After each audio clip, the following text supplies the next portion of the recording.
இயேசு கிறிஸ்துவின் இனிய நாமத்தில் உங்களுக்கு வாழ்த்துக்களை தெரிவித்துக்கொண்டு இந்த நாள் வேதத்திலிருந்து ஒரு நல் வார்த்தை உங்களிடம் பகிர்ந்து கொண்டு உங்களை ஊக்கப்படுத்த வந்திருப்பது உங்கள் சகோதரர் மோகன் மோசஸ். இந்த நாள் நம்ம வேத பாடத்தின் கீழாக தியானிக்க போகிற தலைப்பு நித்திய கன்மலை, எட்டர்னல் ராக் ஆஃப் ஏஜஸ் என்கிற தலைப்பின் கீழாக நம்ம இன்றைக்கி தியானிக்க போகிறோம். என்னோடு கூட நீங்கள் வேதாகமத்தை எடுத்துக்கொள்ளுங்கள். வேதாகமம் இல்லாமல் இந்த காணொலியை பார்க்க வேணாம். இன்றைக்கி நிறைய வசனங்களை நம்ம பார்க்க போகிறோம். அது உங்களுக்கு பெனிஃபிட்டாக இருக்கும். சரி, யார் உந்தன் கன்மலை என்கிற தலைப்பின் கீழாக நம்ம இன்றைக்கி தியானிக்கலாம். சரி, முதலாவதாக நான் உங்களுக்கு வாசிக்க போகிற வசனம் என்னன்னு கேட்டிங்கன்னா, ஏசாயா தீர்க்கதரிசன புஸ்தகம் 26வது அதிகாரம் 4வது வசனம். கர்த்தரை என்றென்றைக்கும் நம்புங்கள், கர்த்தராகிய யெகோவா நித்திய கன்மலையாக இருக்கிறார். கர்த்தராகிய தேவன் யெகோவா நித்திய கன்மலையாக இருக்கிறார் என்று நம்ம நிறைய வாட்டி வாசிச்சிருப்போம். சரி, கன்மலைன்னா என்ன? ரொம்ப பிரமாதமாக நம்ம யோசிக்கணும் அவசியம் இல்லை. ஒரு ராக், ஒரு கற்பாறை என்று நம்ம எடுத்துக்கொள்ளலாம். அதுதான் உண்மையான ஒரு விளக்கமும் கூட. அவர் நம்முடைய நித்திய கண்மலையாக இருக்கிறாராம். யெகோவா தேவன் தான் நம்மளுடைய நித்திய கன்மலை, ராக் ஆஃப் ஏஜஸ்ன்னு நம்ம வாசிக்கிறோம். அதனால் கர்த்தரையே நீங்கள் நம்புங்கள்னு நம்மளை ஊக்கப்படுத்துகிறது வேதம். சரிங்களா? ஆனால் முதலாவதாக இந்த கன்மலை என்ற வார்த்தை எங்கே வருதுன்னு பார்த்தீங்கன்னா, உபாகம புஸ்தகம் 32வது அதிகாரம் 4வது வசனத்தில் இதை வாசிக்க முடியும். மோசே தான் முதலாக இந்த வார்த்தையை யூஸ் பண்ணுறார். யாருக்கு? யாவே தேவனுக்கு. அவர் கன்மலை, அவர் கிரியை உத்தமமானது, அவர் வழிகளெல்லாம் நியாயம், அவர் நியாயக்கேட்டில்லாத சத்தியமுள்ள தேவன், அவர் நீதியும் செம்மையானவர் என்று சொல்லி 31வது அதிகாரத்தில் பார்த்தீங்கன்னா, உபாகமம் 31வது அதிகாரத்தில் ஒரு பாடல் பாட ஸ்டார்ட் பண்ணுவார். அந்த பாடலில் வரக்கூடிய வரி தான் இந்த வரி. இந்த இஸ்ரவேல் மக்களுக்கு முன்பாக நீங்கள் எப்படியெல்லாம் இருந்தீங்க, எப்படியெல்லாம் நம்ம இந்த இடத்த கடந்து வந்தோம், உங்களுடைய குணாதிசயங்கள்லாம் எப்படி இருந்து, கர்த்தர் என்னென்னலாம் செய்தார்னு இந்த பாடலில் இவர் சொல்கிறத நம்ம பார்க்க முடியும். அந்த பாடல்களில் தான் யாவே தேவனை அவர் என்னவென்று சொல்லுகிறார், முன்னிறுத்தி புகழ்ந்து பாடி கன்மலை என்று சொல்லுகிறதை பார்க்கலாம். சரிங்களா? அப்போது மோசே ஒன்றும் சட்டுன்னு இந்த முடிவுக்கு வந்துடல. ஏன்னா 5 ஆகமங்களில் 5வது ஆகமங்களாக இருக்கிறது இந்த உபாகமம். அவர் எத்தனையோ எக்ஸ்பீரியன்ஸை கடந்து வந்திருக்கிறார். ஆகையினால தான் யாவே தேவனை அவர் கன்மலை என்று சொல்லுகிறார். நான் ஒரு 3 முக்கிய நிகழ்வுகளை இங்கே உங்களுக்கு சுட்டி காட்ட விரும்புகிறேன். மோசே இப்படியெல்லாம் எக்ஸ்பீரியன்ஸ் பண்ணிட்டு வந்ததுனால தான் அந்த பாடல் வரிகளில் அவர் கன்மலை என்ற வார்த்தை யூஸ் பண்ணுகிறார்னு சொல்லிட்டு நம்ம பார்க்கலாம். முதலாவதாக நிகழ்வு எங்கன்னு பார்த்தீங்கன்னா, யாத்திராகம புஸ்தகம் 17வது அதிகாரம் நம்ம வாசிச்சோன்னா உங்களுக்கு தெரியும். இந்த 17வது அதிகாரம், யாத்திராகமம் 17வது அதிகாரம் என்னன்னு பார்த்தீங்கன்னா, மோசே இஸ்ரவேல் மக்களை எகிப்து தேசத்திலிருந்து கானான் தேசத்துக்கு கொண்டு செல்வார் இல்லைங்களா? இப்போது ஒரு சீன் வனாந்திரத்திலிருந்து ரெவிதீமுக்கு வந்து ஒரு பாளையம் இறங்குவாங்க அந்த ஜனங்கள். அங்கே பயங்கரமான தண்ணி தாகம் எடுக்குது. எங்களால் இவ்வளோ கிலோமீட்டர் நாங்கள் கலந்து வந்துட்டோம், பயங்கர தண்ணி தாகம் எடுத்து நாங்கள் இங்கேயே செத்துருவோம் போல இருக்குது, எங்களெல்லாம் இப்படி சாவடிக்கிறதுக்கு தான் நீ எகிப்திலேருந்து இட்டுன்னு வந்தியான்னு சொல்லி பயங்கரமாக முறுமுறுப்பாங்க. அப்போ மோசே சொல்ல, கர்த்தரை பரீட்சித்து பார்க்காதீங்கன்னு சொல்லி ஆண்டவர்கிட்ட போய் சொல்லுவாங்க, இந்த ஜனங்கள்லாம் என்ன கல்லேரியை பார்க்குறாங்க ஆண்டவரே, என்ன ஆண்டவரே இப்படி இருக்குதுன்னு சொல்லும் போது ஆண்டவர் சொல்லுவார். யாத்திராகமம் 17வது அதிகாரம் 6வது வசனத்தை பார்க்குறேன் பாருங்க. நான் வந்து நீ நதியை வந்து அந்த கோலை கொண்டு அடிச்சல்ல, அந்த கோலை கொண்டுட்டு நீ எனக்கு முன்பாக போ, அந்த ஜனங்களுக்கு முன்பாக போ, நான் உனக்கு ஒரு காரியத்தை சொல்கிறேன்னு சொல்லி யாத்திராகமம் 17:6 பாருங்க. அங்கே ஓரேபிலே நான் உனக்கு முன்பாக கன்மலையின் மேல் நிற்பேன், நீ அந்த கன்மலையை அடி, அப்பொழுது ஜனங்கள் குடிக்க அதிலிருந்து தண்ணீர் புறப்படும் என்றார். அப்படியே மோசே இஸ்ரவேல் மூப்பரின் கண்களுக்கு முன்பாக செய்தான். நான் போய் ஓரேபில் நான் உனக்கு முன்பாக ஒரு கண்மலையில் போய் நிற்பேன்ப்பா, அந்த கண்மலையை நீ அடி, இந்த ஜனங்கள் குடிக்கும்படியாக அதுலேருந்து தண்ணீர் அநேகமாக புறப்பட்டு வரும், இதை நீ செய்யணும்னு சொல்லுவார். மோசே அந்தபடியே போய் செய்வார். இவங்கெல்லாம் திருப்தி அடைந்ததாக அங்கே இருக்கும். ஓகேங்களா? ஆனால் இந்த கண்மலை யார் அப்படின்றத நம்ம புரிஞ்சுக்கணும். இந்த கண்மலை தாங்க இயேசு. அப்படியா சொல்கிறீங்க? ஆமாம். இதை குறித்து புதிய ஏற்பாட்டில் பாருங்கள், பவுல் அடிகளார் வந்து 1 கொரிந்தியர் 10வது அதிகாரம் 4வது வசனத்தில் இதை குறித்து சொல்லுகிறத நம்ம பார்க்கலாம். எல்லோரும் ஒரே ஞானபானத்தை குடித்தார்கள், எப்படி எனில் அவர்களோடே கூட சென்ற ஞான கண்மலையின் தண்ணீரை குடித்தார்கள். அவர்களோடே சென்ற அந்த ஞான கண்மலை யாருங்க? இயேசு. அந்த தண்ணீரை குடித்தார்கள். அந்த கண்மலை கிறிஸ்துவே. ஹல்லேலூயா. ஆங்கில வேதாகமத்தில் அழகாக போட்டிருக்கோம் இன்னும் விரிவாக, and all of them drank the same spiritual drink, for they were drinking from a spiritual rock which followed them, and the rock was Christ. Hallelujah. Spiritual drink. பாருங்க, அப்போது இந்த வேதத்தை நம்ம ஒப்பிட்டு வாசிக்க போகும்போது அவர்களோடு கூட சென்ற அந்த ஞான கண்மலை யாருங்க? இயேசு கிறிஸ்து தான். ஸோ இதுக்கு இன்னொரு அடையாளம் கூட நீங்கள் எடுத்து யோசித்து பார்க்கலாம், இது கிறிஸ்து தான் அப்படின்றதுக்கு. பாருங்கள், இந்த ஞான கண்மலையான இயேசு கிறிஸ்துவை பற்றி புதிய ஏற்பாடில் நம்ம வாசித்தோம். உண்மையாகவே இவர் தான் கண்மலை என்பதற்கு நம்ம நிறைய நிகழ்வுகள் கூட யோசித்து நாமளே பார்க்கலாம். கடைசி நேரத்தில் பாருங்கள், அவரோட சொந்த ஜனங்கள் தான் இயேசு அடித்தாங்க. அவர் மாம்ச ரீதியில் வாழ்ந்த காலத்தில் அவரை அடித்தாங்க. அவரை குற்றின போதும் கூட அவர் விழாவில் இருந்து தண்ணீரும் ரத்தமும் தான் பாய்ந்து வந்ததுன்னு நம்ம வாசிக்கிறோம் இல்லைங்களா? ஸோ நம்ம எப்படி ஒப்பிட்டு பார்த்தாலும் இந்த ஞான கண்மலை இயேசுன்றதை நம்ம புரிஞ்சுக்கலாம். ஸோ நம்ம ரெண்டாவது நிகழ்வுக்குள்ளே போகலாம். யாத்திராகமம் 33வது அதிகாரத்தை நம்ம எடுத்து வாசித்து பார்த்தோன்னா உங்களுக்கு இந்த ரெண்டாவது நிகழ்வு எங்கே அப்படின்றது நல்லா உங்களுக்கு புரிஞ்சிடும். மோசேக்கு என்ன எக்ஸ்பீரியன்ஸ் ஆச்சு அப்படின்னு சொல்லி. மோசே ஒரு சிநேகிதனை போல யாவே தேவனோட முகமுகமாக பேசுகிற அளவுக்கு ஒரு நல்ல சிநேகிதர்னு அவரே சாட்சி சொல்லுவார். யார்? தேவனே. அப்போது ஒரு இடத்துக்கு அவங்க வரணும், நீங்கள் எங்களோட கூட வரணும் அப்படின்னமோ சரி என் சமூகம் முன்பாக செல்லும்னு சொல்லி ஆண்டவர் பேசுகிற ஒரு வார்த்தையெல்லாம் இருக்கும் இந்த 33வது அதிகாரத்தில். அங்கே பார்த்தீங்கன்னா அப்பொழுது அவன் மோசே ஆசைப்பட்டு ஒரு விஷயத்தை கேட்பார். அப்பொழுது நான் உம்முடைய மகிமையை எனக்கு காண்பித்தருளும் என்றான். மோசே போய் ஆண்டவர்கிட்ட சொல்கிறேன், ஆண்டவரே நான் உங்களை பார்க்கணும், உங்களுடைய மகிமையை எனக்கு காண்பித்தருளும் அப்படின்னு சொல்கிறான். அதுக்கு அவர் சொல்கிறாரு, என்னுடைய தயையெல்லாம் நான் உனக்கு முன்பாக கடந்து போக பண்ணி கர்த்தருடைய நாமத்தை உனக்கு முன்பாக கூறுவேன். எவன் மேல் கிருபையாக இருக்க சித்தமாக இருப்பேனோ அவன் மேல் கிருபையாக இருப்பேன், எவன் மேல் இரக்கமாக இருக்க சித்தமாக இருப்பேனோ அவன் மேல் இரக்கமாக இருப்பேன் என்று சொல்லி நீ என் முகத்தை காண மாட்டாய், ஒரு மனுஷனும் என்னை கண்டு உயிரோடு இருக்கக்கூடாது. நீ என் முகத்தை பார்க்க மாட்ட மோசே, ஏன்னா ஒரு மனுஷனும் என்னை பார்த்துட்டவன் உயிரோடு இருக்க முடியாது. அவரோட மகிமை அப்பேற்பட்ட மகிமைங்க அப்படின்னு சொல்கிறாரு. பின்னும் கர்த்தர், இதோ என் அண்டையில் ஒரு இடம் உண்டு, நீ அங்கே கண்மலையிலே நில்லு. என் மகிமையை கடந்து போகும்போது நான் உன்னை அந்த கண்மலையின் வெடிப்பிலே வைத்து நான் கடந்து போகும் மட்டும் என் கரத்தினால் உன்னை மூடுவேன். பின்பு என் கரத்தை எடுப்பேன், அப்பொழுது என் பின்பக்கத்தை காண்பாய், என் முகமோ காணப்படாதுன்னு சொல்கிறேன். ஒரு கண்மலையில் போய் நில்லு, அந்த வெடிப்பில் இருந்து நான் உன்னை மூடி அப்படி நான் திறக்கும் போது நான் கடந்து போகிறத தான் நீ பார்ப்ப, அதுவும் என் பின்புறத்தை பார்ப்ப, என் முகத்தை நீ பார்க்க முடியாது மோசே. பார்க்க முடியாதுன்னா கூடாதுன்னு அர்த்தம். கூடாதுன்னு இருக்கிறதுக்கு அர்த்தம் முடியவே முடியாது, யாராலையும் பார்க்க முடியாது, அப்பேற்பட்ட மகிமை என்பது அர்த்தம். ஸோ இந்த கண்மலை ஓரமாக நில்லு, இந்த கண்மலையிலே நில்லுன்னு சொல்லும் போது நாம் ஒரு விஷயத்தை புரிந்து கொள்ளணும். என்னன்னுங்க, இந்த கண்மலை யாருன்னு பார்த்தோம்? இயேசு கிறிஸ்து. இன்னைக்கு இந்த மோசே போல நாம கூட ஆண்டவரோட மகிமை, தேவனுடைய மகிமையை காண வேண்டும் என்பது நமக்கும் ஆசை இருக்கும்ல. அந்த ஆசையில் நம்ம ஒரு விஷயத்தை மறந்துடக்கூடாது. அந்த கண்மலை இன்னைக்கு யாருங்க? இயேசு. இயேசு என்கிற கண்மலையில் மேலே நிற்கணும். அது மாத்திரம் இல்லாமல் வார்த்தையாக ஆதியிலே வார்த்தை இருந்தது, அந்த வார்த்தை தேவனோடு இருந்தது, தேவனாக இருந்ததுல அந்த வார்த்தை மாம்சமாகி வந்ததுன்னு தான் இயேசு நம்ம பற்றி படிக்கிறோம். அப்போ இன்னைக்கு இந்த வார்த்தையானவரை நம்ம எங்கே கையில் சுமந்துட்டு இருக்கிறோம்? இந்த பைபிள் மூலமா. அல்லேலூயா. அப்போ இந்த கண்மலை என்னங்க இன்னைக்கு நம்ம கையில் இருக்கிறது? நம்ம கையில் இருக்கிறது இதுதாங்க இன்னைக்கு கண்மலை. அப்போ இன்னைக்கு நம்ம அதே யாவே தேவனுடைய மகிமையை காண வேண்டும் என்று சொன்னால் இந்த கண்மலையிலே நம்ம நிற்கணும். இந்த கண்மலையின் வெடிப்பில், அல்லேலூயா, இந்த கண்மலையினோட வெடிப்பில் நம்ம தேவனுடைய மகிமையெல்லாம் இன்னைக்கு காண முடியும். இந்த கண்மலையினோட வெடிப்பில் தாங்க நம்ம இதை பார்க்க முடியும். அல்லேலூயா, ஹல்லேலூயா. நல்ல நல்ல வெளிப்பாடுகள் எல்லாம் ஆண்டவரோட மகிமையெல்லாம் நம்ம எப்படிங்க பார்க்க முடியும்? இந்த கண்மலையினோட வெடிப்பில் தான் நம்ம இன்னைக்கு பார்க்க முடியும். ஹல்லேலூயா, ஆமென். சரி, மூன்றாவதாக ஒரு நிகழ்வை நான் உங்களுக்கு சுட்டி காட்ட விரும்புகிறேன். அது எங்கன்னு பார்த்தீங்கன்னா, என்னாகம புஸ்தகம் 20வது அதிகாரத்தை நான் உங்களுக்காக வாசிக்க விரும்புகிறேன். என்னாகம புஸ்தகம் 20வது அதிகாரம் உங்களுக்கு எப்படி வருதுன்னு பார்த்தீங்கன்னா, அங்கே மோசே ஆரோனுடைய சகோதரி மிரியம் இறந்துடுவாங்க. இங்கேயும் இதே மாதிரி இந்த ஜனங்க தண்ணீர் தண்ணீர் தண்ணீர்னு கேட்டு பயங்கரமாக மோசேவை முறுமுறுத்து பிச்சு எடுக்கிறத பார்க்கலாம். மோசேக்கும் ஆரோனுக்கும் இந்த வாட்டி செம்ம கோபம் வந்துடும். எண்ணற்ற அடையாளங்களும் அற்புதங்களையும் கர்த்தர் செய்து காட்டியும் இந்த ஜனங்க ஒவ்வொரு சின்ன சின்ன விஷயத்துக்கெல்லாம் முறுமுறுத்து கர்த்தரை பயங்கரமாக பரீட்சித்து பார்க்கறது இல்லாமல் சொன்ன வார்த்தையை சொல்லி சொல்லி அந்த தேவனை கேவலப்படுத்தும் விதமாக சொல்லுதுங்க.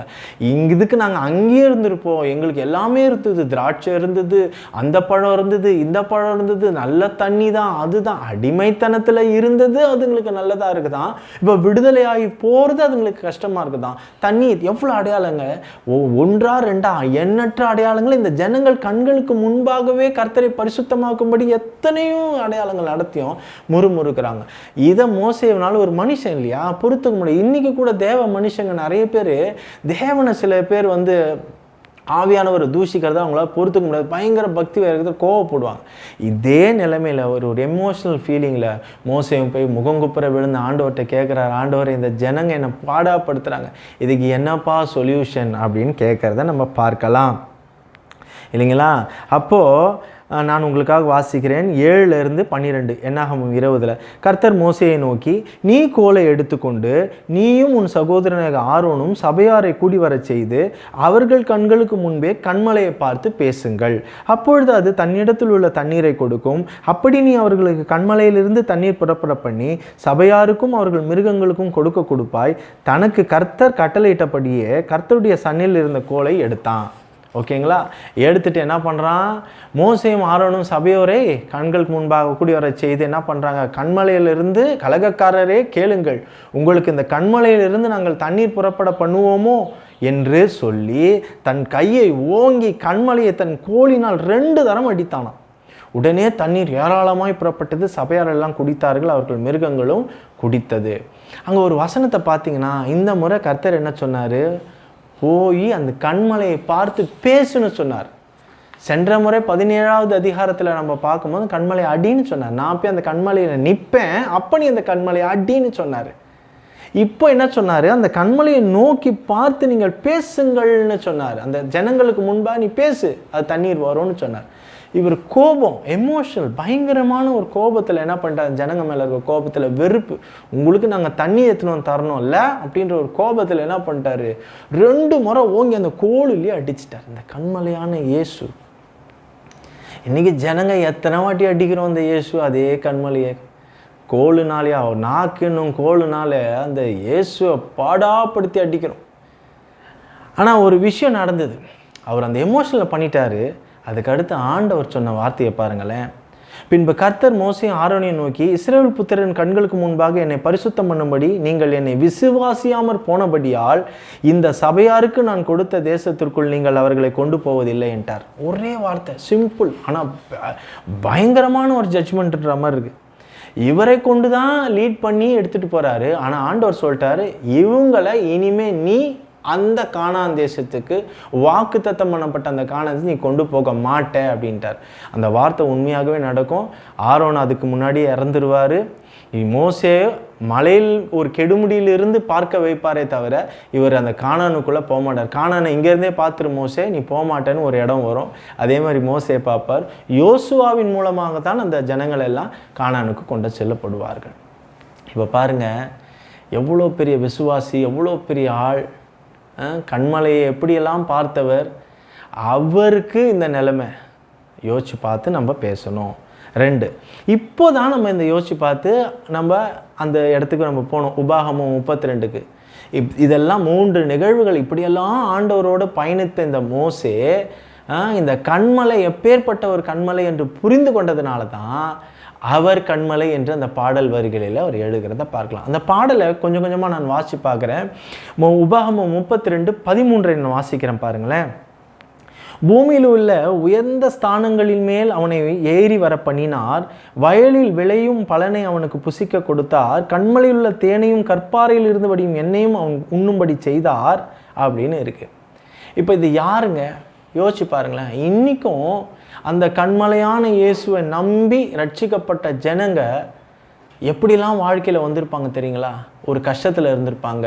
அவங்கள ஆண்டவர் அந்த இருளிலேருந்து கொண்டு வந்திருப்பார். அவங்க நல்ல வாழ்க்கை வாழ்கிற அளவுக்கு அவங்கள செய்திருப்பார், சமாதானத்தோடு செய்திருப்பார். அவங்களோட வாழ்க்கை நல்லா போயிருக்கும். ஏன்னா விடுதலை கொடுத்தவர் இயேசு இல்லைங்களா? அப்போ பாருங்களேன், அவங்கள எப்படிலாம் போஷிச்சு இருப்பார்ன்றதில் நம்ம கொஞ்சம் கம்பேர் பண்ணி பார்க்க முடியும். 32:15 வாசிக்கிறேன். யசூரன் கொழுத்து போய் உதைத்தான், கொழுத்து ஸ்தூளித்து நினம் துண்ணின போது தன்னை உண்டாக்கின தேவனை விட்டு தன் ரட்சிப்பின் கண்மலையை அசட்டை பண்ணினான். இப்போ ரட்சிக்கப்பட்டுட்டான். இப்போ ரட்சிக்கப்பட்டவனை எப்படி இருக்கிறான்? நம்மால் கொழுத்து போயிட்டான். அவனுக்கு எல்லாம் அடக்கிட்டார் ஆண்டவர். அவன் சத்துருக்கள் எல்லாம் அடங்கிருச்சு. எக்கனாமிக்கலாக ஃபினான்ஷியலாக அவனோட இடத்துல ஒரு சமாதானம் நிலவுது. இல்லைங்களா? அவன் பாவ மூட்டெல்லாம் ஒன்றும் இல்லாத போயிடுச்சு, அவன் சாபம்லாம் ஒன்றும் இல்லாத போச்சு. இப்போ அவனை எதிர்க்க ஆள் இல்லை. இப்போ என்ன பண்ணிட்டான்? அவன் கொழுத்து போயிருக்கிறான். என்ன பண்ணுறான்? கண்மலையான இயேசுவை மறந்துட்டு, தன் ரட்சிப்பின் கண்மலையை மறந்து அவன் என்ன பண்ணுறான்? இன்றைக்கி அசட்டப் பண்ணுகிறான். இன்றைக்கி அநேக ஜனம் பாருங்களேன், ரட்சிக்கப்பட்ட எத்தனையோ வாலிப பெண்கள், வாலிப ஆண்கள் இருக்கட்டும் பாருங்களேன், ஆண்டவரை ஏற்றுக்கொண்டதுக்கு அப்புறமா தான் போய் ஒரு அவிசுவாசியை கல்யாணம் பண்ணுவாங்க. மறந்துடுவாங்க. ரட்சிக்கப்பட்ட அந்த கண்மலையை மறந்துடுவாங்க. பாங்க, அந்த ரட்சிப்பின் கண்மலையை மறந்தவங்க அவரை அசட்டை பண்ணிவிட்டு வேற எதையோ ஒரு பர்சனை ஒரு கண்மலையாக நம்பி போவாங்க. வேற எதையோ ஒரு தெய்வத்தை கண்மலையாக நம்பி போவாங்க. தன் கணவன் நம்ம கூட சண்டை போட்டுவிடக்கூடாது, தன் கணவன் வீட்டோட நம்ம ஒரு ஐக்கியமாக இருக்கணுன்றதுக்காக போகக்கூடாத இடத்துக்கு போவாங்க, செய்யக்கூடாத விஷயத்த செய்வாங்க. இந்த ரட்சிப்பின் கண்மலையை மறந்துடுவாங்க. வேலை கிடச்சிரும், ப்ரொமோஷன் வந்துடும், நல்ல சம்பளங்கள் இன்க்ரீஸ் ஆகிடும், அவங்களுடைய வருமானம் பெருக பெருக, பிஸ்னஸில் பெருக இந்த ரட்சிப்பின் கண்மலையை ஓரம் கட்டிடுவாங்க. வேறு ஒரு விஷயத்துக்கு அவங்க முக்கியத்துவம் கொடுப்பாங்க. எல்லாத்தையும் அசட்டை பண்ணிவிடுவாங்க. பைபிளை அசட்டை பண்ணிவிடுவாங்க, வார்த்தைகளை அசட்டை பண்ணிவிடுவாங்க, சர்ச்சை அசட்டை பண்ணுவாங்க, மற்றதுக்கு முக்கியத்துவம் கொடுப்பாங்க. அடுத்து பாருங்கண்ணே, எரேமியா 17வது அதிகாரம் 5வது வசனத்தை நான் வாசிச்சுட்டு திரும்பி இந்த உபாகமம் 32க்கு வரேன். எரேமியா 15:5 சொல்லப்பட்டிருக்கு, மனுஷன் மேல் நம்பிக்கை வைத்து மாம்சமானதை தன் புயபலமாக்கி கொண்டு கர்த்தரை விட்டு விலகுகிற இருதயமுள்ள மனுஷன் சபிக்கப்பட்டவன் என்று கர்த்தர் சொல்லுகிறார். மனுஷன் மேல் நம்பிக்கை வைத்து இந்த ரட்சிப்பின் கண்மலையை விட்டுட்டு போற ஒரு மனுஷன் இருக்கான் பார்த்தீங்களா, அவன் சபிக்கப்பட்டவன். அவனை அந்தகார இருளிலிருந்து மீட்டு கொண்டு வந்த தெய்வத்தை நோக்கி பார்த்து நீலாம் ஒன்றும் இல்லை அப்படின்னு சொல்லிட்டு போகிறதுக்கு அர்த்தம் அது. நீ கழுவுன ரத்தம்லாம் ஒரு பெரிய ரத்தம் இல்லை அப்படின்னு சொல்லிட்டு போகிற அர்த்தம் அது. அசட்டை பண்ணிட்டு யாரையோ நம்பி போகிறது, எதையோ நம்பி போகிறது, பணத்தை நம்பி போகிறது, செல்வத்தை நம்பி போகிறது, வேலையை நம்பி போகிறது.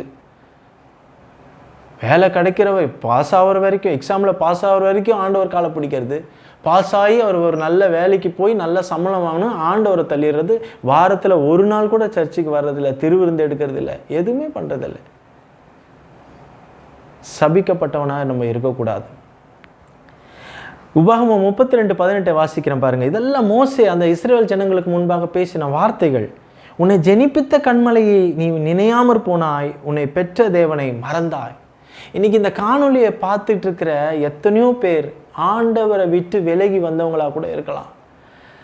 நான் ரட்சிக்கப்பட்டவ ஆனால் பின்மாற்றத்துக்குள்ளே போயிட்டேன் அப்படின்னு நினைக்கிறவங்களா இருக்கலாம். இந்த காணொலியை நீங்கள் பார்க்குறவங்களா இருக்கலாம். உன்னை ஜெனிப்பித்த கண்மலையை மறந்து, உன்னை பெற்ற தேவனை நீ மறந்து, அப்படின்னா நீ வாழ்க்கை வாழ போற? அப்படி என்ன நீ வாழ்க்கை வாழ்ந்துட போற?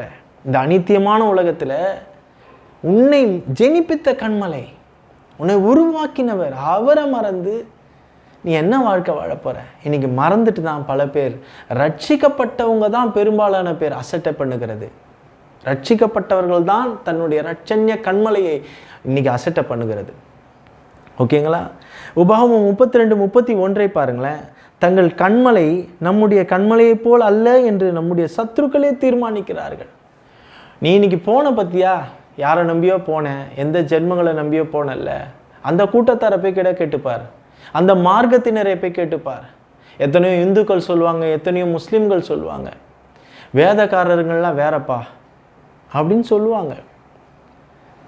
ஏன் நீ ஒரு நல்ல கிறிஸ்துவர்களாக இருக்கிறோம், ஒரு வார்த்தை நம்ம எதாவது மாற்றி சொல்லிட்டா ஒன்று சார், நீலாம் ஒரு கிறிஸ்டினா, ஒரு கிறிஸ்டின் போய் சொல்லலாமா அப்படின்வாங்க. அப்போது அவர்களுக்கே தெரியும் நம்முடைய கண்மலை மகா பெரிய கண்மலை என்று. நாம் விசுவாசிக்கிறதையும் நம்ம தொழுது கொள்ளுகிறதையும் இந்த வேதாகமும் சிறந்தது, இதற்கு ஒரு லெவல், நம்மளை காட்டில இதுக்கு ஒரு லெவல் அதிகம்னு அவங்களுக்கே தெரியும். அந்த சத்துருக்களே உணர்ந்து கொள்வார்கள். அப்பேற்பட்ட தெய்வத்தை நம்ம ஆராதிக்கிறோம். அந்த ஜெனிப்பித்த கண்மலையை மறந்துட்டு நம்ம என்ன பண்ண போகிறோம்? சரி, உபாகமம் 32:37 பாருங்களேன். அப்பொழுது அவர்கள் பலியிட்ட பலிகளின் கொழுப்பை தின்று பானபலிகளின் திராட்சை ரசத்தை குடித்த அவர்களுடைய தெய்வங்களும் அவர்கள் நம்பின கண்மலையும் எங்கே? நான் எல்லாத்தையும் விட காதலனோட அன்பு, இல்லை அந்த தெய்வம் தான் பெருசு, இல்லை இந்த மருத்துவர் தான் பெருசு, இல்லை அதுதான் பெருசு, இதுதான் பெருசுன்னு ஓடனியே இன்றைக்கி ஒரு இடத்துல ஒரு பாயிண்ட்டில் வந்து நின்றுட்டேன், வண்டி சக்கரை நின்றுச்சு. இப்போ உன்னோட தெய்வம் எங்கே? நீ எந்தெந்த கோயிலுக்கோ காவடி எடுத்திருக்கலாம், நீ எந்தெந்த கோயிலுக்கோ என்னென்னமோ பொருத்தனை பண்ணி வேண்டுதல் செலுத்திருக்கலாம், நீ எந்தெந்த பக்தி வைராக்கியத்தோடு என்னென்னமோ பண்ணியிருந்திருக்கலாம்.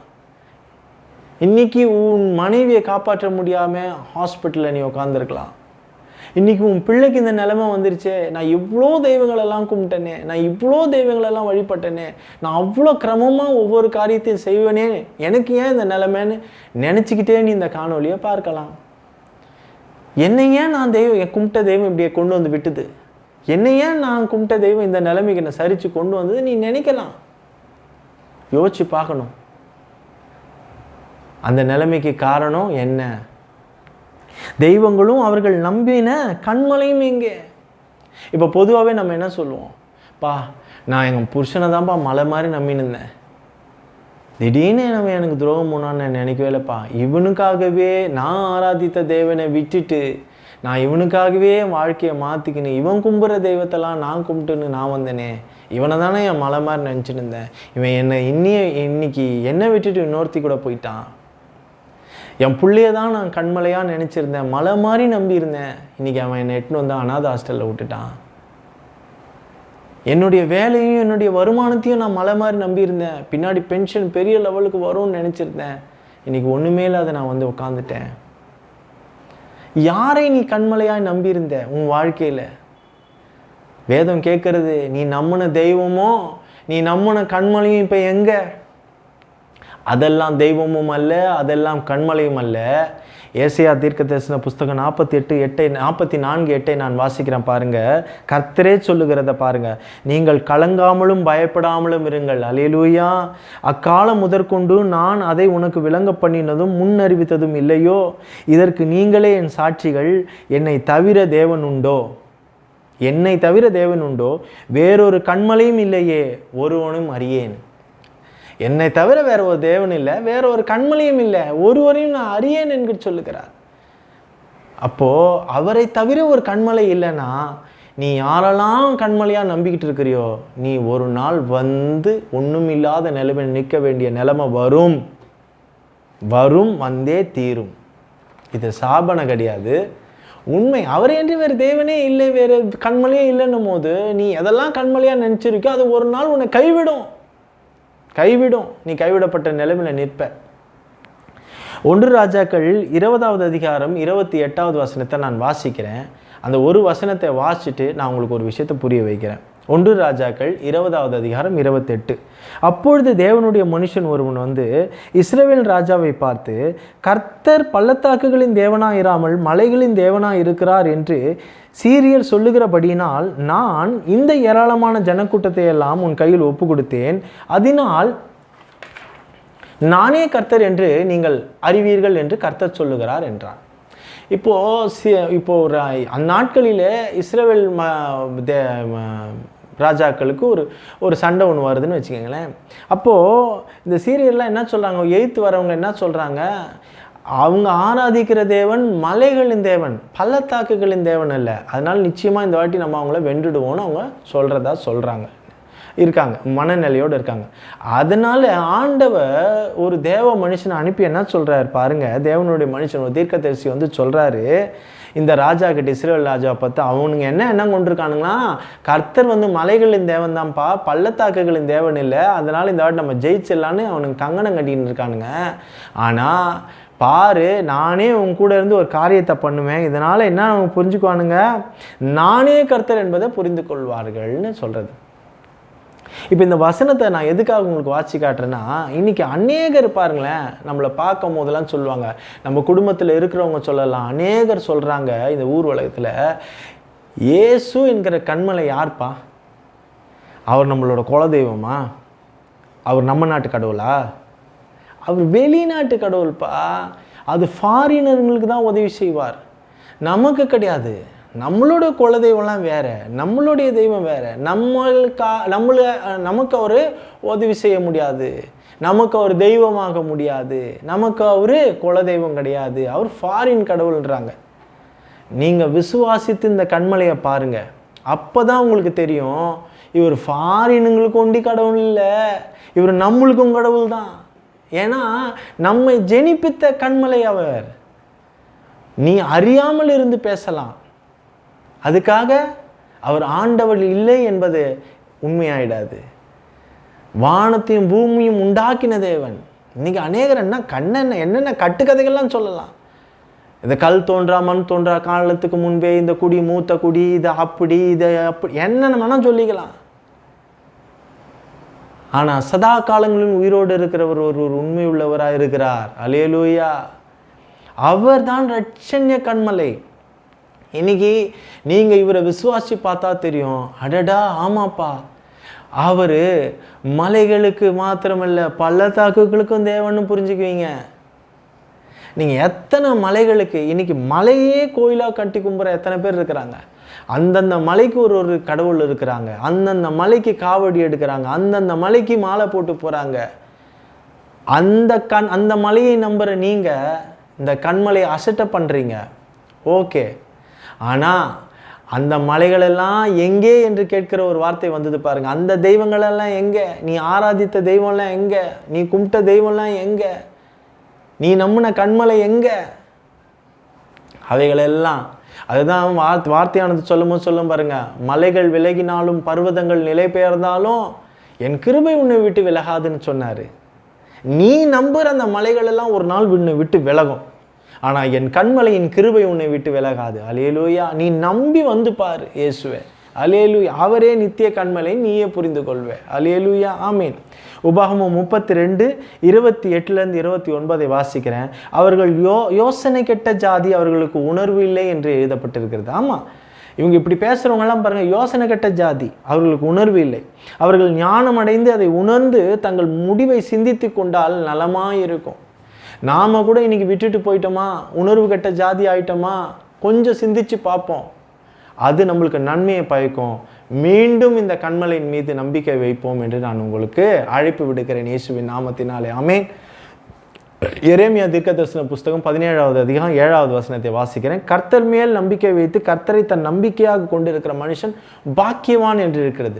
இந்த கண்மலையின் மேல் நம்பிக்கை வைத்து இந்த கண்மலையே பாருங்களேன் சிந்தித்து கொண்டு இருந்தால், அவன் யோசிச்சு பாருங்க, எந்த நாளும் இந்த கண்மலையின் மேல் நம்பிக்கை கொண்டிருக்கிற ஒரு மனுஷன் பாக்கியவான் என்று இருக்கிறது. இப்படி ஒரு மனுஷன் வேதத்தில் இருந்தானா, எந்த நேரம் தன்னுடைய யாவே தேவனையே கர்த்தரையே தன்னுடைய நம்பிக்கையின் கண்மலையாக என்றைக்குமே நம்பி ஒருத்தர் இருந்தானா, இருந்திருக்கிறார், பலர் இருந்திருக்கலாம். ஆனால் ஒருத்தர் அதிகமாக இருந்திருக்கிறான்றதை நம்மளால் புரிஞ்சிக்க முடியாது. யாருன்னு கேட்டால் தாவீது ராஜா.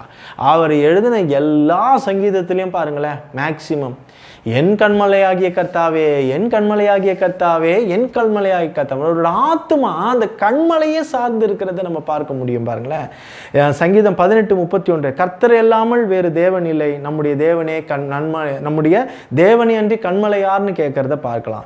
சங்கீதம் 18:2 பாருங்க, கர்த்தர் என் கண்மலையும் என் கோட்டையும் என் இரட்சகரும் என் தேவனுமா இருக்கிறார்னு படிக்கிறோம். சங்கீதம் 18:46 பாருங்க, கர்த்தர் ஜீவனுள்ளவர், கர்த்தர் கண்மலையானவர், அவர் துதிக்கப்படத்தக்குவாராக அப்படின்றதுக்கு.